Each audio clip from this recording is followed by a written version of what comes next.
નમસ્કાર મિત્રો, શું તમને ક્યારે એવો પ્રશ્ન થાય છે કે હું બહારનો કોઈ ખોરાક નથી ખાતો, ઘરનું રોટલી દાળ ભાત શાક ખાઉં છું, છતાં મારું પાચન કેમ સારું નથી થતું, છતાં મને ગેસ, એસિડિટી કે કબજિયાત શા માટે રહે છે? જો તમને આ પ્રશ્નનો જવાબ જાણવો હોય તો મારો આ વિડીયો આપના માટે છે.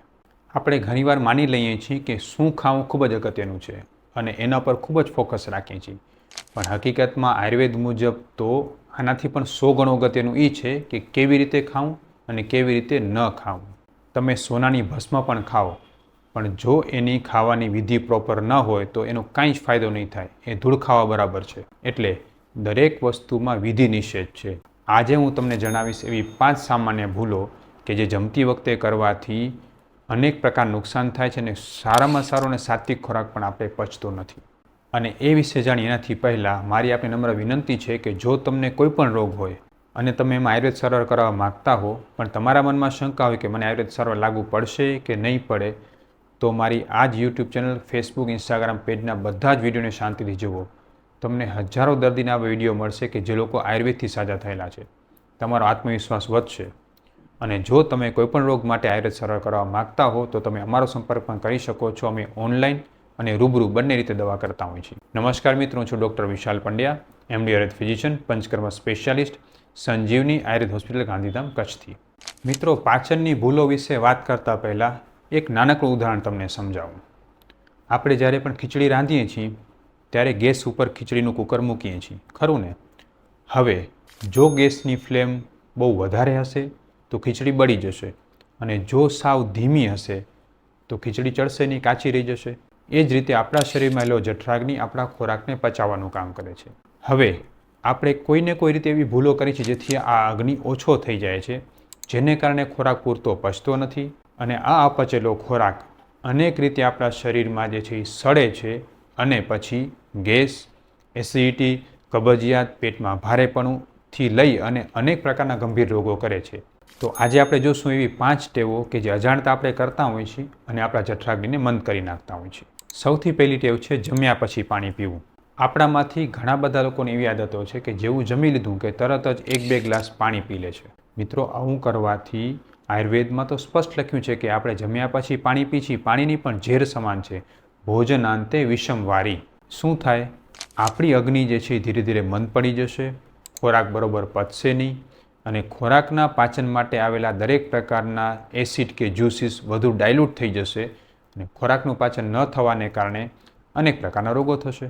એક વસ્તુ વિચારો કે જમ્યા પછી તરત જ તમારી હોજરીમાં પાચનની ક્રિયા શરૂ છે, અગ્નિ પ્રજ્વલિત છે, આપણા પાચક રસોઈમાં ભળતા જાય છે, અને એવા સમયમાં તમે તરત જ જો પાણી પીવો છો તો જે પાચક રસો પોતાનું કામ કરી શકવાના હતા એ બધા ડાયલ્યુટ થઈ જશે, પોતાનું કામ નહીં કરી શકે.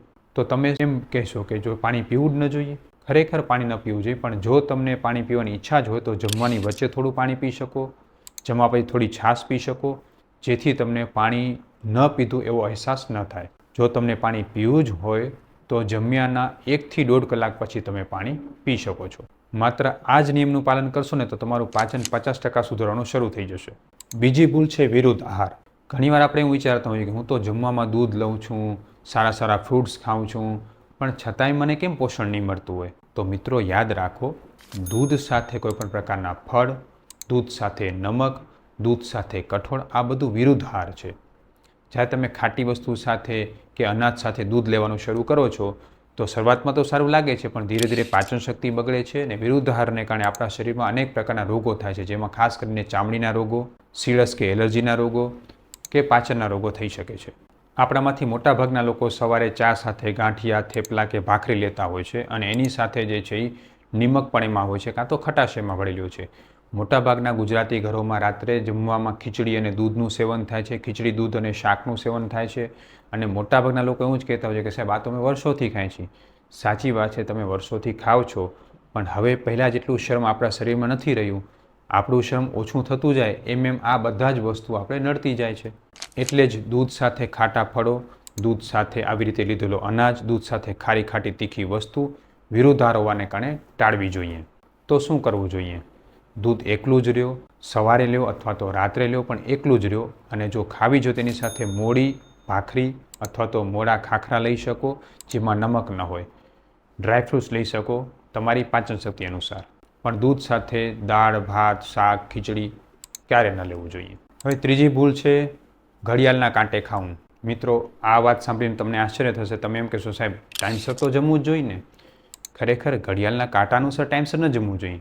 જમવાનો ટાઈમ એટલે આપણી ભૂખ, આપણી જઠરાગ્નિ. જ્યારે ભૂખ લાગે ત્યારે જમવું જોઈએ. ઘણા બધા લોકો જે છે સવારે નાસ્તો કરતા હોય પણ એને નાસ્તાની જરાય ભૂખ ન હોય, સમયથી કોઈ જે નાસ્તો કરી લેવો જોઈએ. બપોરે જમતા હોય પણ સવારનો નાસ્તો તો પેટમાં ને પેટમાં ભાર રૂપે પડ્યો હોય, એના ઓડકાર આવ્યા રાખતા હોય, પાચન થયું ન હોય અને બપોરનો ટાઈમ થઈ ગયો, 1 વાગ્યો થયો, ટિફિન ખોલો, જમી લો. આ મોટી ભૂલ થઈ જાય છે. રાત્રે તો જરાય ભૂખ ન હોય તોય પણ જે છે એ જમી લેવું જોઈએ, કારણ કે ભૂખ્યા તો સુવાય નહીં. આ બધી જ આપણી માન્યતાઓને સાઈડમાં રાખીને તમારે એ વિચારવું જોઈએ કે તમને ક્યારે ભૂખ લાગે છે. સવારે ભૂખ નથી લાગી તો તમે ભલે બપોરે કકડીને ભૂખ લાગે એની રાહ જુઓ અને બપોરે જમો. બપોરે ભૂખ નથી લાગી તો બપોરે ન જમો, સીધું રાત્રે જમો. ભૂખ લાગે ત્યારે જમવાનો નિયમ રાખશો તો તમને ખૂબ સારો ફાયદો થશે. કારણ કે તમે પોતે જ વિચારો કે ગાડીમાં પેટ્રોલ ફૂલે ફૂલ ભર્યું હોય અને તમે ફરીથી એમને પેટ્રોલ નાખ્યા રાખો તો એ ઓવરફ્લો થશે, એનો કોઈ ઉપયોગ નહીં થાય. એવી જ રીતે ભૂખ લાગવી એ આપણી પાચનની નિશાની છે. ભૂખ લાગવી એ જ બતાવે છે કે આપણા શરીરમાં હવે અનાજની જરૂર છે. જો તમે ભૂખ લાગ્યા વગર ખાશો તો એ બધું આમ બનશે, કાં તો અપચો કરશે અને પાચનના અનેક રોગોમાં તમને સપડાવશે. એટલે યાદ રાખો, ટાઈમ અનુસાર નહીં પણ અગ્નિ અનુસાર, કકડીને ભૂખ લાગે એ અનુસાર ખાવાનું રાખો. ચોથી ભૂલ છે ફટાફટ ખાવું. મિત્રો, આના વિશે આપણે ઘણી બધી વખત વાત કરેલી છે. ઘણા બધા લોકો જે છે ખૂબ ઉતાવળે જમતા હોય. આજનો જમાનો ફાસ્ટ છે તો જમવું પણ ફાસ્ટ પડે, સાથે મોબાઈલમાં બધું જોતાં જોતાં જમવું પડે. હવે તો એટલો બધો ખરાબ સમય છે કે નાના બાળકોને આપણે મોબાઈલ હાથમાં રાખીને જમાડવાની ટેવ પાડીએ છીએ. મોટા લોકો, યુવાનો તો મોબાઈલ હાથમાં રાખીને જ જમે છે. અને જે લોકો જે છે ઓફિસના વર્કમાં સંકળાયેલા છે એ લોકોને મોબાઈલમાં સતત જોવું પડે છે કે કોઈ નવી અપડેટ્સ તો નથી આવીને. અને ઘણી બધી ગૃહિણીઓ સોશિયલ મીડિયાના કારણે હાથમાં મોબાઈલ રાખીને જમે છે. મિત્રો, યાદ રાખો, આપણે જેટલું ફાસ્ટ જમીએ છીએ ને બેધ્યાનપણે જમીએ છીએ એ બધી જ વસ્તુ આપણા શરીરમાં પાચક રસને ઉત્તેજિત થવા નથી દેતી, પાચનને સારું કરવા નથી દેતી. જ્યારે આપણે ખૂબ ફટાફટ ચાવ્યા વગર જમીએ છીએ ત્યારે પણ આપણું પાચન ન થતું હતું અને બેધ્યાનપણે જમીએ ત્યારે પણ પાચન ન થતું. એટલે પાચન કરવા માટે એક એક કોળીને ખૂબ સરસ રીતે ચાવો અને તન મના ભૂંજીત એટલે કે એકદમ મન દઈને જમો. ખાસ સલાહ તો એ છે કે જમતી વખતે મોબાઈલનો ઉપયોગ ટાળો. ખૂબ શાંતિથી ભગવાનની પ્રાર્થના કરીને આરામથી જમશો તો તમારું પાચન પણ સુધરશે અને શરીરમાં અનેક રોગો પણ બચી શકાશે. અને 5મી ને છેલ્લી ભૂલ છે જમ્યા પછી તરત સૂઈ જવું.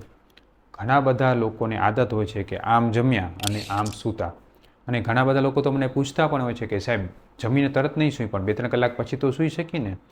મિત્રો, હકીકતમાં આયુર્વેદમાં સ્પષ્ટ લખ્યું છે કે દિવસના સૂવું જોઈએ જ નહીં. અને જમીને તો ખાસ તમે તરત સૂઈ જશો તો અનેક પ્રકાર નુકસાન થશે. કારણ કે જે તમારા પાચન રસોની જરૂરિયાત છે, શરીરને જે રીતે એક ઊભા પોઝિશનમાં રહેવાનું છે, એ તમે જ્યારે સૂતી પોઝિશનમાં જશો, સુપાઇન પોઝિશનમાં જશો ત્યારે ધીરે ધીરે પાચક રસો તો મંદ થશે જ પણ તમારા ખોરાકની ગતિ પણ ધીમી પડશે. આ જે ધીમી ગતિએ કરેલો ખોરાક પચવામાં વાર લગાડશે ને ખાટો થવા માંડશે. એટલે જે લોકો જમ્યા પછી સૂતા હશે ને ખાસ અનુભવ હશે કે જેવા ઉઠશે એટલે તરત કાં તો પેટ ભારે લાગશે અને કાં તો એસિડિટીનો અનુભવ થશે. આ બંને જ લક્ષણ હોય અને તમે જમ્યા પછી સૂતા હો તો તમને ચોક્કસ આ વસ્તુ ટાળવી જોઈએ. પાચન સારું રાખવા માટે સ્વસ્થ વ્યક્તિએ પણ જમ્યા પછી ક્યારેય ન સૂવું જોઈએ. જમ્યા પછી શાંતિથી 2 થી 3 મિનિટ તમે વજ્રાસન કરો, 100 ડગલા ચાલો. આટલું કરશો તો પાચન પણ ખૂબ સરસ રહેશે અને તમારા શરીરમાં જે છે એ દરેક પ્રકારની ઉર્જા પણ સારી રીતે મળશે. મિત્રો, ફરીથી આ જ વસ્તુ કહેવા માગું છું, 5 ભૂલોથી બચો. સૌથી પહેલું જમ્યા પછી તરત પાણી પીવું. બીજું છે વિરુદ્ધ આહાર. ત્રીજું છે ભૂખ વગર જમવું. ચોથું છે ચામ્યા વગર અને ફટાફટ જમવું. અને 5મું છે જમ્યા પછી તરત સૂઈ જવું. આ દરેક વસ્તુને તમે ટાળશો તો તમારું પાચન સારું થયા વગર નહીં રહે. આમાંથી તમે કોઈ પણ ભૂલ કરતા હો તો મને કોમેન્ટમાં જરૂર કહેજો અને હવે એને કેમ સુધારશો એ પણ મને જરૂર કહેજો. મિત્રો, આ વિડીયો જે છે એ લોકો સુધી શેર કરો, કારણ કે આપણે પાચનમાં બધું ધ્યાન રાખીએ છીએ પણ આ ધ્યાન નહીં રાખીએ તો ગમે એટલું સારું ભોજન પણ આપણે પચશે નહીં. તમારા સ્વાસ્થ્યની જવાબદારી મારા ઉપર છે. સ્વસ્થ રહો, મસ્ત રહો.